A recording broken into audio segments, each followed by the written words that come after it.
Welcome to Desperately Seeking the 80s. I am Meg. And I'm Jessica, and Meg and I have been friends since 1982. We got through middle school and high school together here in New York City, where we still live. And where we podcast about New York City in the 80s. I do Ripped from the Headlines. And I do pop culture. One of these days, we should just switch our intros and just see if we can do it. You would think so at this point. Oh my God. What? Wait, let's do it right now. What happens? Okay, wait, hold on. Wait.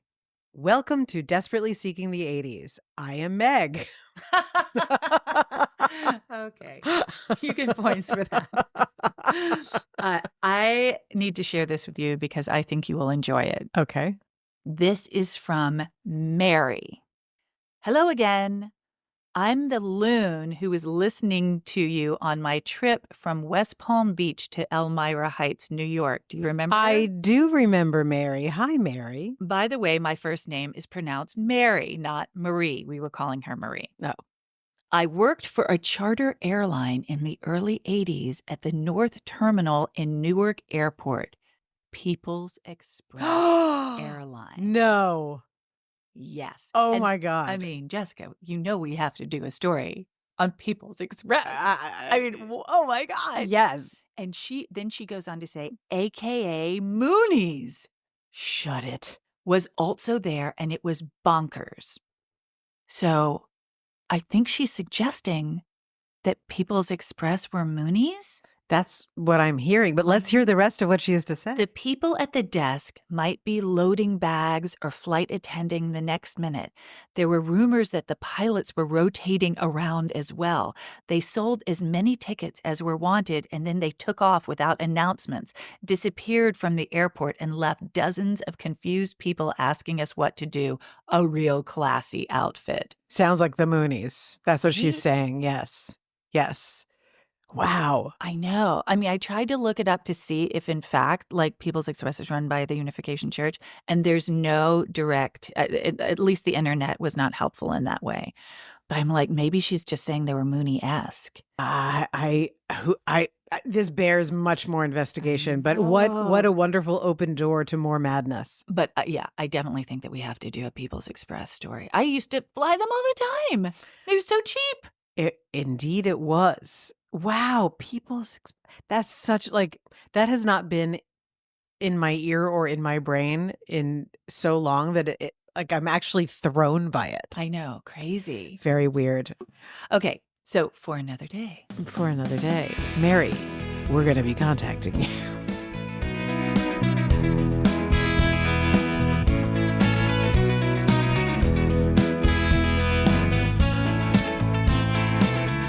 So this is part 2, sushi. I'm very Speaking excited. of the Moonies. Yay. What is your favorite sushi?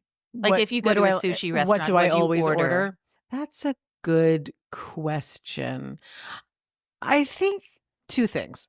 I really like yellowtail and scallion. Okay. And I will have anything with salmon. Mm. And I'm always interested to know what that particular restaurant has as a signature roll or hand roll or piece of sushi. Like if there's what's your specialty? Yeah, because have you ever been to Sushi of Gary? No. There's one on the east side and one on the west side. And everything they do is like a little individual jewel. Every piece is its own little characters. Like, oh, we have some little frizzled shallots and a dollop of caviar and chive wrapped around. Like everything is just its own. So I'm like, okay, I'll have salmon or yellowtail, but now show me. That's my vibe. And you? I love... Are you asking me this because you're about to tell me, well, that's why you're being poisoned to death? No. This okay. is not an anti-sushi story. This is just, I have a lot of information. Okay, well, I don't, but I want to know what your favorite order is. Salmon avocado roll. Love it. And I will not give it up. No, and why would, no. Oh, we're going to find out. Okay, Yes. I'm sitting back with my coconut water and my listening cap. I don't even know what my listening ears are on, Meg. Go for it. My source is the New York Times. This is so unlike you. I love that. Okay.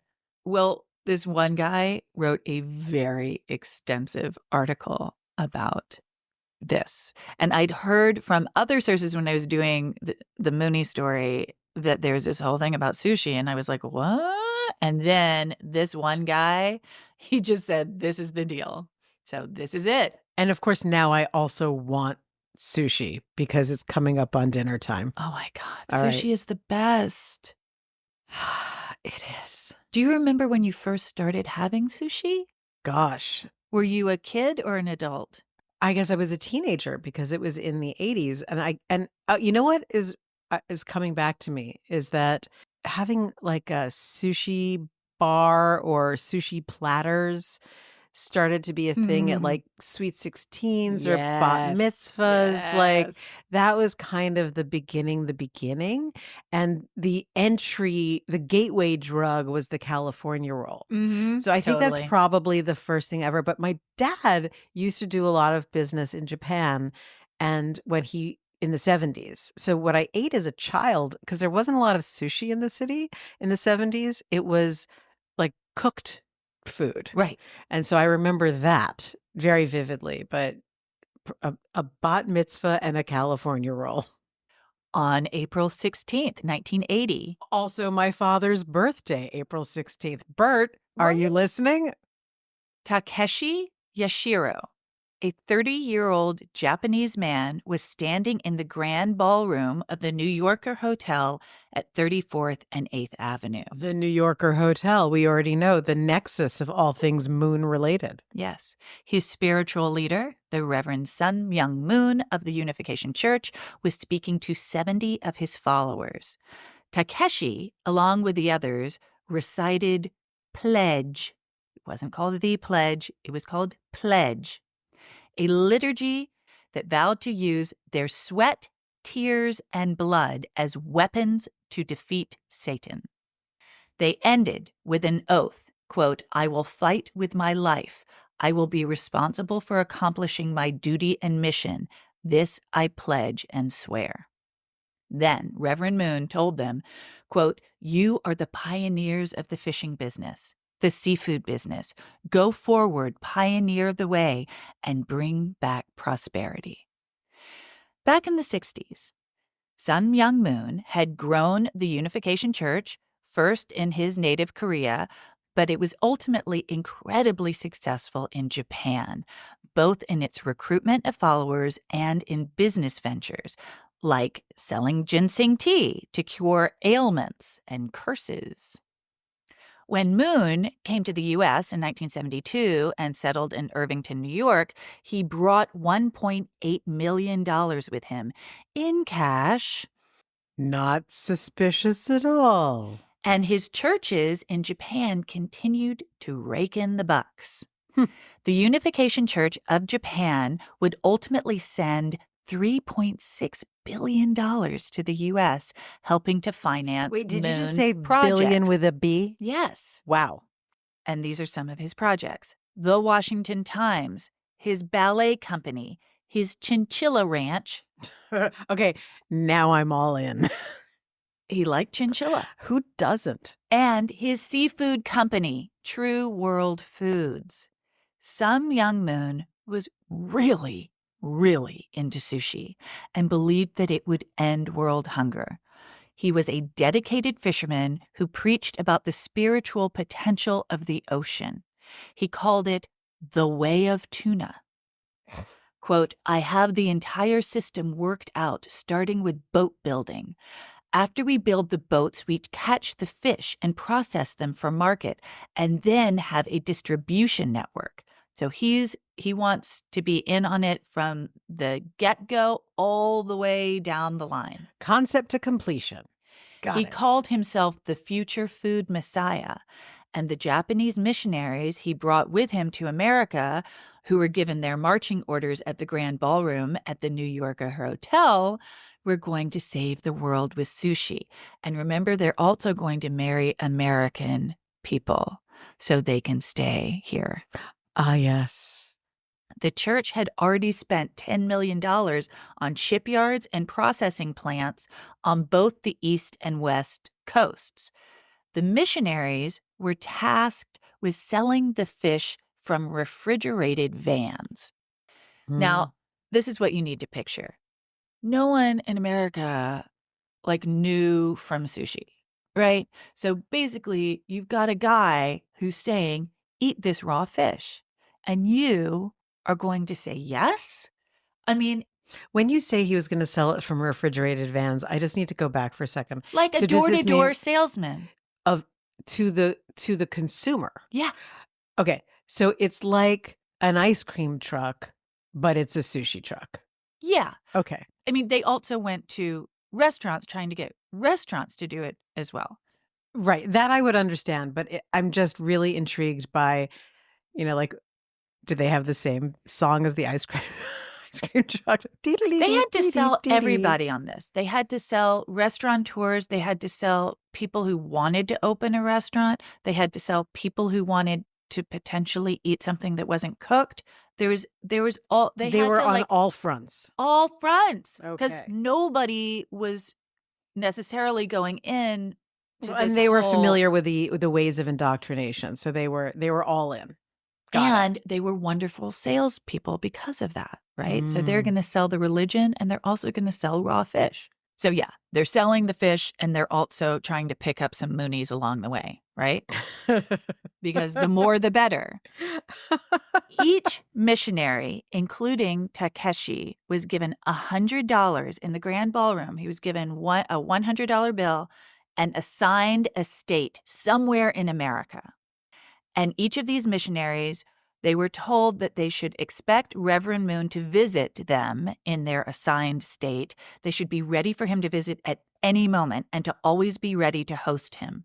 Quote, always you have soy sauce and wasabi. They were told that. In that Ready to that, go. that was Ready the to phrase. go. Always, Always comma, you have soy sauce and wasabi. All right. Takeshi was assigned Massachusetts. He sold balloons in Faneuil Hall to raise money for the van. He had to buy his refrigerated van. He and Max, another pioneer, insulated the van with fiberglass and plywood by themselves to keep the fish cold, and they drove around selling it door to door. So was Max Max. was Max also a Moonie? Yeah, he's a fish pioneer. Oh, that's the people in the so that he went, it was a team. These two guys went together. Yeah. I think Max was already there and Takeshi joined him there. Got it. And Max was like, hey, I've been selling balloons and trinkets here in Faneuil Hall for a while. And Takeshi's like, great. Okay, now we got to get into the fish biz. That's what the Reverend tells us we need to do. The audacity of it is so outstanding. Eventually, Takeshi was told by the church, he was very good at it, by the way. He was eventually told to move to Chicago and start up a wholesaler called Rainbow Fish House. So it's a bit of a promotion. He worked 20 hours a day and lived with other fish pioneers in a tiny, unfurnished apartment, often on the floor. He felt like the first pioneers in America working for the American dream. And Americans at this time were inspired by the miniseries Shogun and Toyotas and Casio watches. And that all, I mean, I'm sure Bert can speak to this, how Japan started becoming very trendy around this time. That was enough to give this healthy, elegant food a shot. Interesting. Yeah. So people are like, okay, I like Shogun. All right. Interesting. The New York Times gave a 4-star review to Hatsuhana restaurant Yes. in 1983. And sushi was up and running. And True World became the biggest for-profit company of the Unification Church. Wait, so True World is That's the new one in Chicago? Or no, what's no. Rainbow That's Fish? Rainbow Fish House is like a subsidiary of True World. True World is the big kahuna. Got it. It's Sun Myung Moon's fish business. Right. So Rainbow Fish House is just the Chicago Chicago wholesaler. Outpost, yes. Yes. Okay. Takeshi was married to Jennifer, a fellow worker at Rainbow Fish, and they were married by the church, and both were promoted to leadership positions in True World Foods. So they were rewarded. They were rewarded, and they moved up the food chain, to True World. Okay. Arranged marriages helped the sushi industry because Sung Myung Moon preferred people of different nationalities to marry, for example, Japanese fish pioneers and American women, as we said earlier.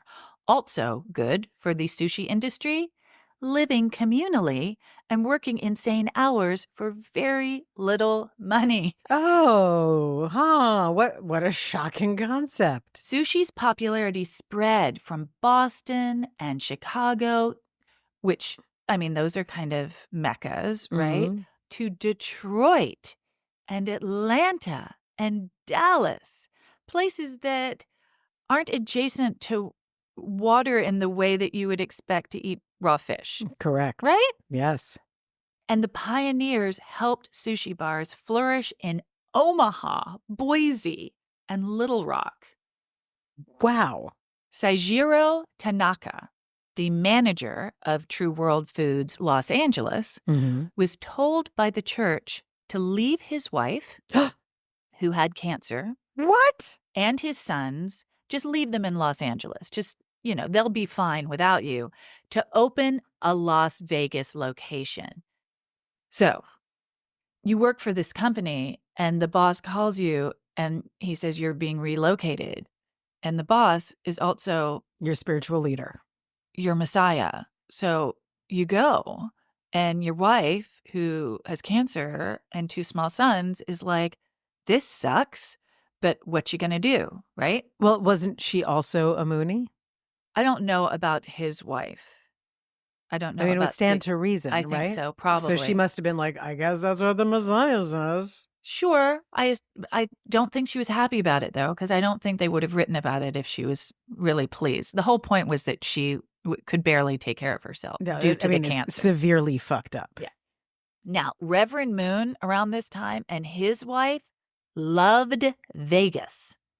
Loved it. They wanted to spend a lot of time in Vegas. And remember, he really, really, really, really, really loved sushi.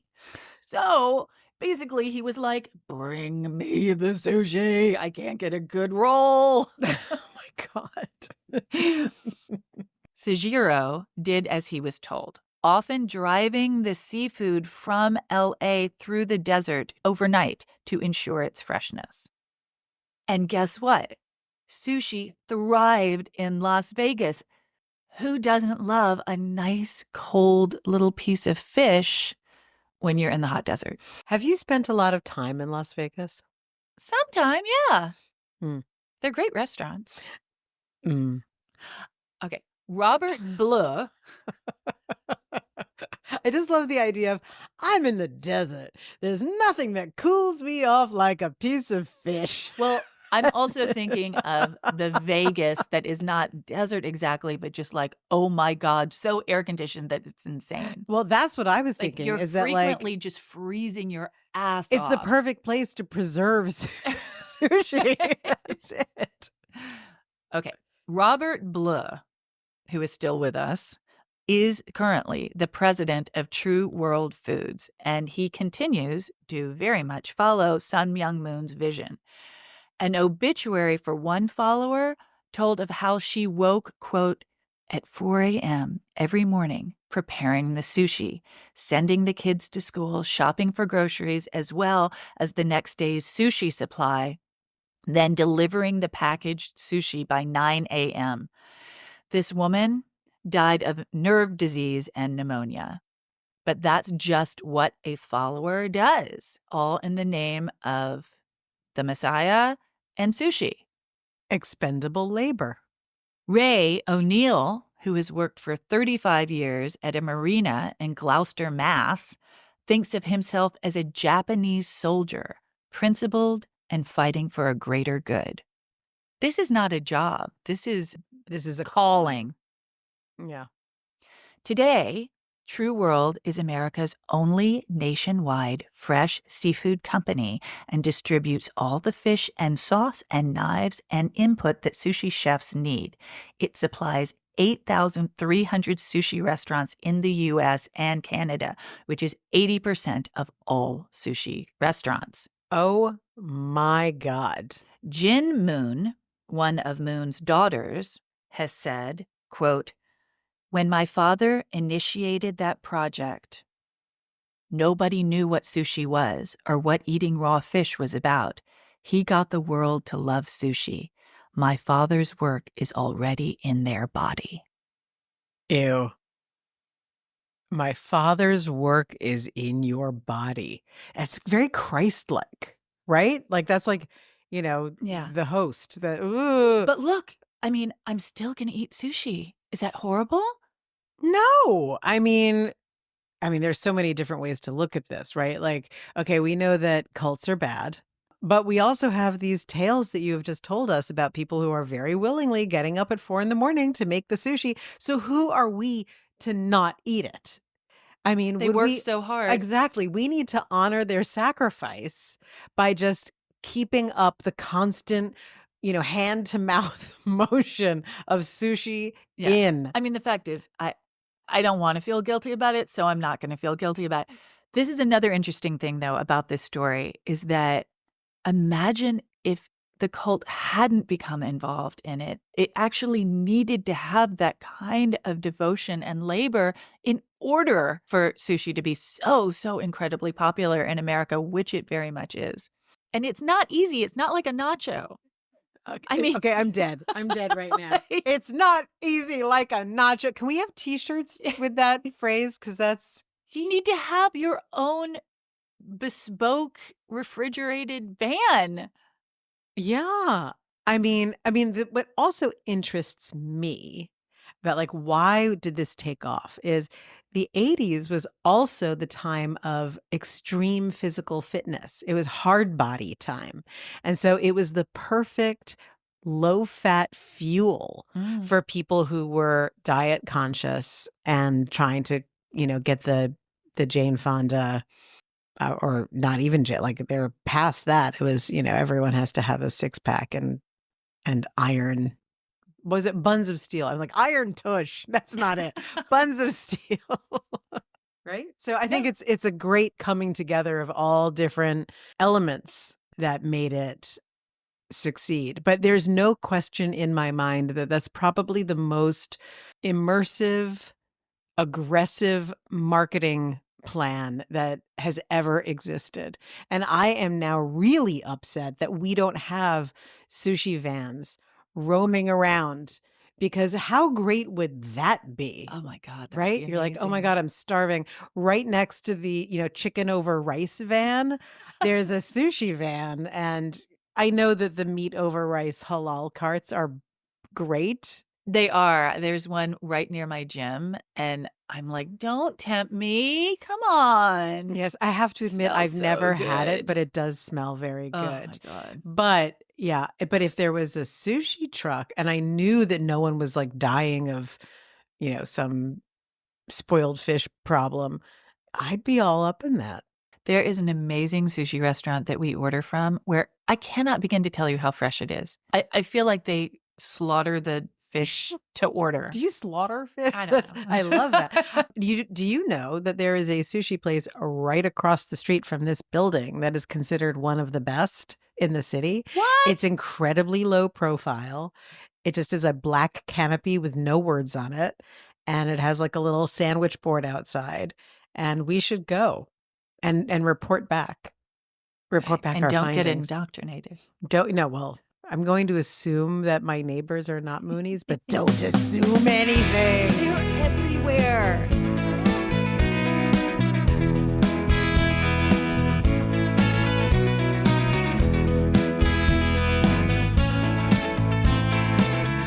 So, Meg, I am going to tell you about a theater story. What I kind of like about it, and this might be a spoiler about our crossover, but it has nothing to do with cults.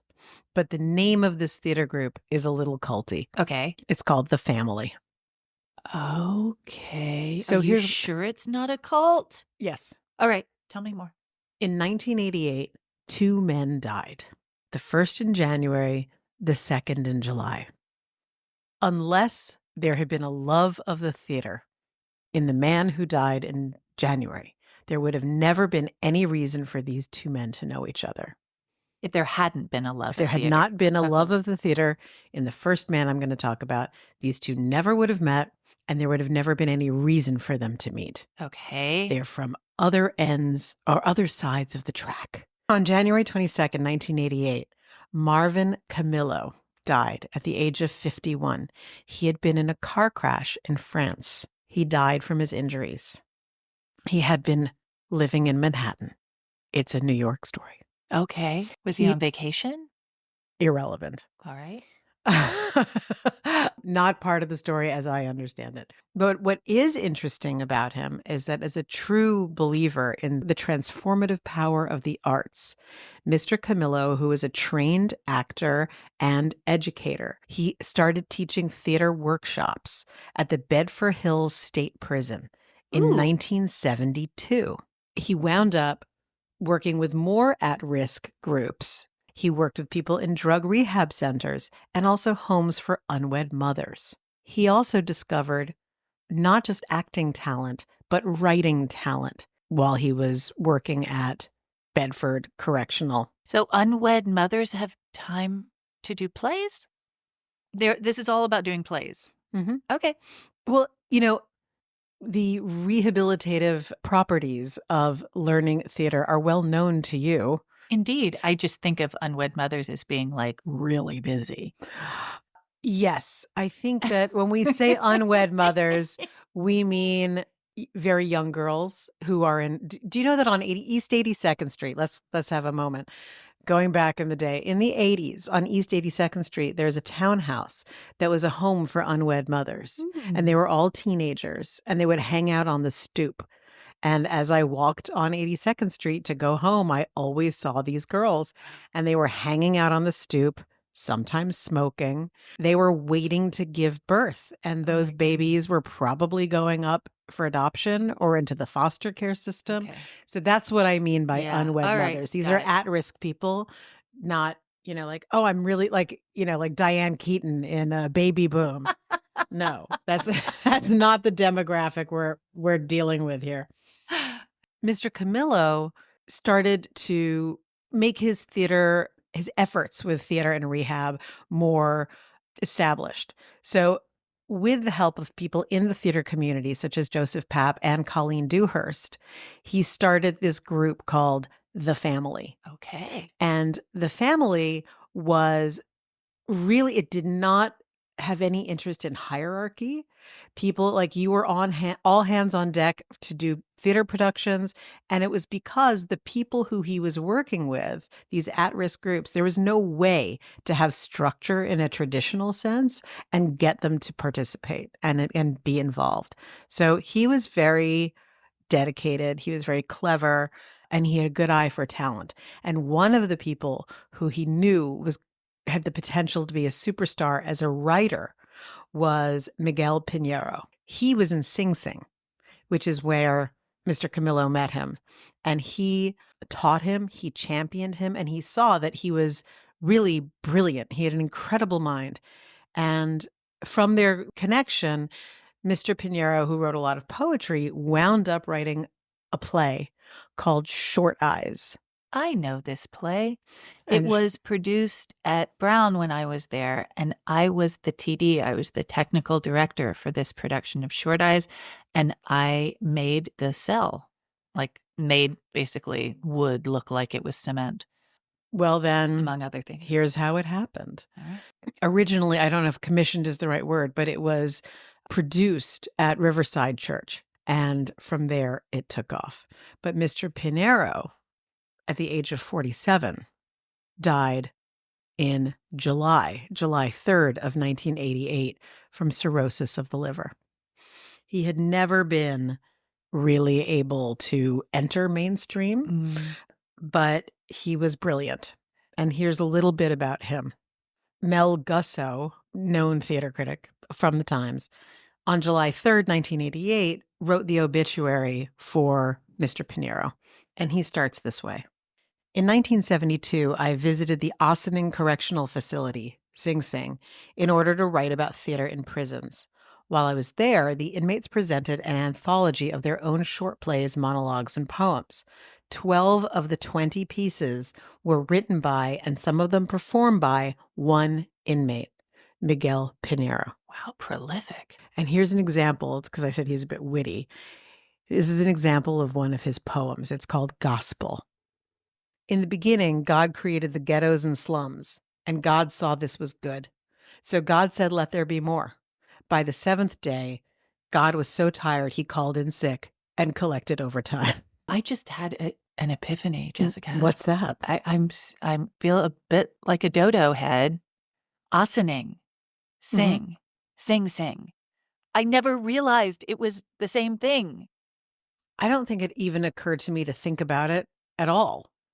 And I just read. I thought, oh, Sing Sing prison and Ossining prison. These are two different places. They're the same thing because one is a nickname because of the sing. Right, but you're even ahead of me because you're acknowledging, oh, I acknowledged both of them. I knew they were both there, and I thought they were separate things. I'm like, I know that these things, but they were not even in my consciousness in any way, shape, or form. So you're better than me. You're like, of course I am. Today I learned something. Well, amazing. So tell me more. Mr. Piñero really didn't stand a chance because at the age of 8, he started stealing to feed his brothers and sisters. Oh, God. And by the age of 25, he had been in prison 7 years, on and off total. But he was soaking up what was going on, and he was watching. And it came through in his poetry as well as his play, Short Eyes. And Mr. Camillo directed it, its first outings.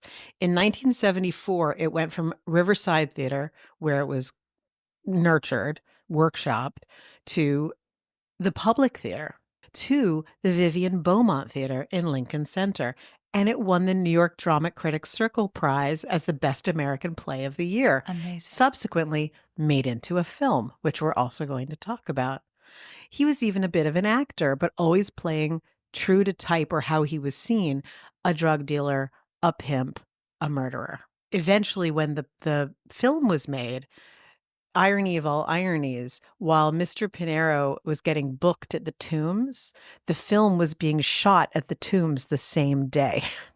Wow. So his plays are being done and he's in and out of prison? Yes, he was on that particular occasion. He was being indicted for grand larceny and possession of heroin. Dude. Yep. He never really got it together. Okay. And how could he? After he died of cirrhosis, his life and work were celebrated at a memorial at the Public Theater. And Joe Papp, who had been originally one of the people to present the play Short Eyes, spoke of him and said that Piñero was a man of 1,000 faces, and before he died, he was wearing his writing face because he had another play in the works. What was notable about it is that this was the first play that opened up a conversation about the gritty urban realities of life as well as the prison system. It was the very first. All in one year, 1988, this nucleus of theatrical development, of innovation, they left. But they're responsible for a new way of looking at theater, both as a rehabilitative effort and a way to really talk about that which was not spoken of. And the two men you were talking about at the very beginning, these are the two who died. Were the first one who died is the producer, and the second one who died was the playwright. Yes, that's right. He wasn't a producer. He was the director. He was the one who had the program. Right. Okay. All of that stuff. Now let's talk about the play. Short Eyes is the story of a young married man with a child, white and a wasp, who enters the prison system for child molestation. And what then happens is the way that the other inmates, they have a hierarchy based on what you've done to get you in, and how they view justice and what they do with this child molester, and how this child molester's sense of self disintegrates in the play. And this is from the New York Times. The character drawing is particularly truthful in its carefully willful inconsistency, such as a black militant who finds, when put to it, he just cannot kill a defenseless white, or a tired but probably honest prison captain who will overlook anything just to keep his job. Mr. Piñero writes very well. His dialogue sizzles. This is not by no means a pleasant play, although it has laughs in it. And it's certainly not for the squeamish. But I recommend it to anyone wanting a real evening in the theater. And it sort of made me laugh because this is a review of the Broadway production. And I just was in Times Square last night with Nick, who hilariously got the day wrong. So we went out for like an early dinner. We trundle over to see Death Becomes Her because he got free tickets. And we walk in, and the woman who's scanning the tickets on his phone, it beeps, and she's like, "Sir, it's next week." Oh, no. So we were Well, at walking. least it wasn't last week. Well, that's true. So we were walking around Times Square, and of course, as you well know, everything is either Disney or stunt casting, like Hollywood Yeah. actors or and what have you. So I was just sort of laughing to myself as I was putting this thing together and thinking, like, could you imagine if some tourist who's there to see Aladdin is like, but wait, prison rape. This is what I really wanted to see. Fantastic. So this description is from 1974 from Clive Barnes. Now, interestingly, as mentioned earlier, it was also made into a movie. Miguel Piñero was involved in the script. He stayed with his own story. Without straining, the movie is less a story of prison life than it is a story of a segment of modern American urban society that's on the bottom but refuses to acknowledge the fact. It premiered at the New York Film Festival at Alice Tully Hall. Now, this is where it started to get interesting to me. Because, so this is 1977, the casting, now I'm starting to recognize the people. The actor Bruce Davison? Yes. He plays the child Oh, molester. wow. The person who has no territory in the prison, he's got no standing, is this mild-mannered, waspy guy named Clark Davis, played by Bruce Davison, who, once the word is out that he is, this is the prison jargon for being a molester, a short eyes. Okay. He is subjected to systematized torture that gives shape to the story. There are only 4 members of the stage production in the film, but he says, the story is so insane and compelling that these actors work together really well to tell this terrifying story. Another little bit of interesting casting is Curtis Mayfield, as in Superfly, is in it, in a small part, wearing granny glasses and playing an older prisoner who thinks that there's some decency in everybody. Okay. If you look this up online, there's not a single bad thing about this play, about the people. Like, you cannot find a bad word, which is, as you know, I've really enjoyed the Moose Murders and some of my other reviews that I found where it's just like they are savaged. Not this. This is, and I also got the feeling that it's like, it's so grim that to denigrate it might have felt like blasphemy. I don't know. But then there's a revival. All of the commentary is the same. This is harrowing. This is difficult to watch. The characters are so riveting that there's no way to mess it up. When is the revival? 1984. November 28th of 1984. So 4 years before these two guys die. Okay. It talks about how the inmates and the guards are both victims and victimizers, all of them. They embody all of the above. Now, Bruce Davison played the molester, and he was a young guy, but not super young. Interestingly, the person who plays the molester in the revival is Michael O'Keefe, who was the son in The Great Santini in 1979. He was the main character in Caddyshack in 1980. This fresh-faced, very young guy. Okay. So he's a face, if you look him up, like, you'll know exactly who he is instantly.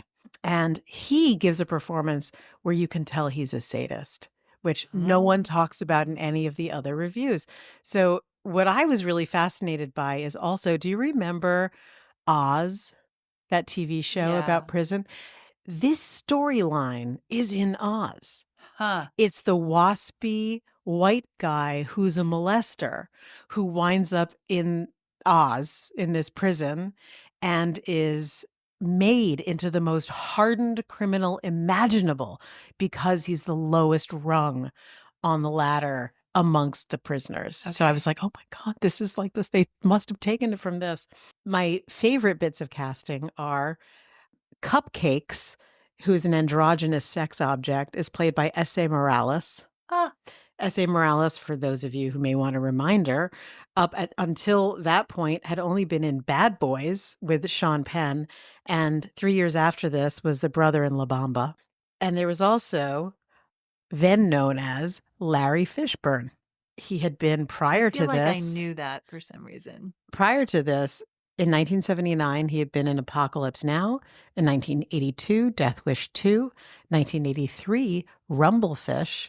And 1984, The Cotton Club. So I'm assuming that he was the ringer, like he was the draw. Anyway, so these guys, I just loved this whole scene and this story, that these two guys basically, like, with this play, with this vehicle, powered their way from absolute, nowheresville to prize after prize after prize and notoriety and involvement of famous people, just on the talent of this one writer. And that what he was able to produce was so affecting and so compelling that it was irresistible. And that people were so willing to watch something that was so grim But don't you and think that that violent. was also a time period when that was very in vogue? I absolutely do. I mean, we have an what was the other story that we were talking about with In the Belly of the Beast? Like, Oh, yeah, the people Norman want Mailer. yeah, Mhm. people wanted this stuff. This was the material that people were really interested in. Yeah, I mean, when you just said that, what occurs to me is it's 1972. Vietnam is going on. And so you've got war outside on the television and you've got war in the prison. And I think that there's kind of a mirror effect of these two, this incredible violence against one another Mhm. that must have been so, although, and it's interesting that no one mentions that. Hmm. But it must have been so close to the surface that it was kind of like a topic that had to be explored. And gritty films like Fort Apache, The Bronx, and people and Taxi Driver for that matter, Mhm. like, show us the down, dirty stuff, and we wanna know what's going on behind. Yeah, I mean, it's also, now that you're bringing this up, that was the era of the first real independent filmmakers, and they were showing what they knew and what they saw or what they wanted to comment on. And we have talked about, the 70s on this show as the precursor, like it's the on-ramp for so Mm. much of our 80s stuff. That era, as we have spoken about it, is a bombed out, bankrupt city, abandoned, and there is a lawless feeling to it. And so I think you're right. I think that there's something really consistent about all of it. And did you get the sense that in the first production, the Short Eyes character was redeemed in some way, in the second production, he wasn't? In the first production, the review that I read, it wasn't really about the focus wasn't on that character so much as the social dynamics within Okay. the prison. Yeah. And I think that because that character becomes the focus in the film and then the revival of it, I think that that's a really interesting what you're bringing up. I don't know if this is where you're going with it, but the way that people are looking at the themes in it and what they're choosing to highlight and how the directors are, like we're going to lean into developing this character more and making him, I mean, when Bruce Davison, that description, he's a victim.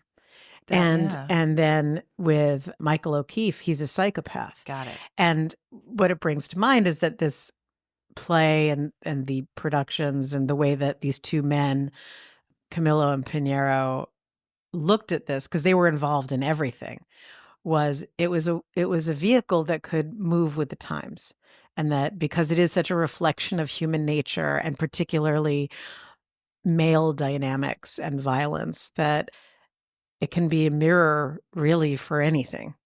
By the time the second production comes around with Michael O'Keefe, we're past Eton Pates at that point, right? So, like, Right. New York City child disappearing has happened. So that's another I was thinking that's another contributing factor to how do you look at these topics, and how's the news, how's the news of the day coloring this, And it's so funny because production. you know how I was saying that there was a production of it at Brown when I was there? Well, I was at Brown in the '80s, so Yeah. it was actually happening at the same time. I was thinking of it as like, "Oh, these kids years later, because 'cause I've got a crazy brain right now.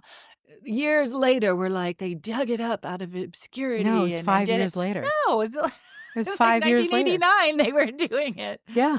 That's crazy. Yeah. And I wish really most of my memories of that production were what I had to build and how to, like, make it look like it was lived in. Like, technical stuff that has absolutely nothing to do with the play.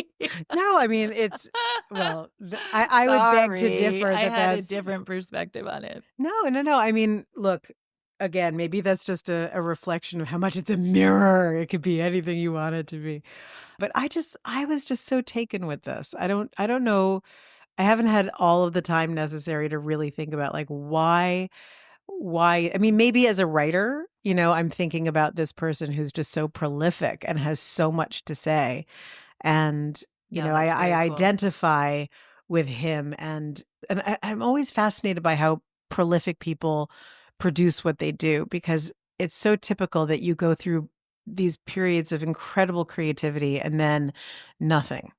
And the work that he did afterwards, it was produced, but it was known not to be anywhere near as good as this first thing. Well, how do we know, though? It just wasn't given the same platform. Well, in these reviews of the film, I'm just saying that was the consensus. But still, like, the notion that you're in this, you're captive, and he was a junkie. He had a lot of problems, and he used the time to create is just so amazing to me. And as I sit in my living room, like, eating potato chips and watching, some British comedy, being like, I should really get around to writing what I need to write right now. So yeah, I'm sort of taken with him.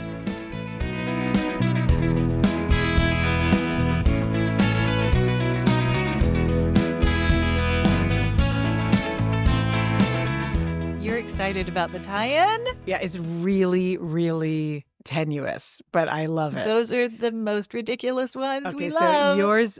your segment was about fish and Very much sushi. so. So when a new person who's never been in the system, who's like a young man, comes into prison, he is called Fish. Really? Yes. Did you learn that from the review of Short Eyes? I know that from Oz. Oh. And I know it from Bad Boys. So that is my time. That's like my ultimate pop I think culture that was brain, like, spitting something out. actually brilliant. I am very impressed. Well, then you're welcome.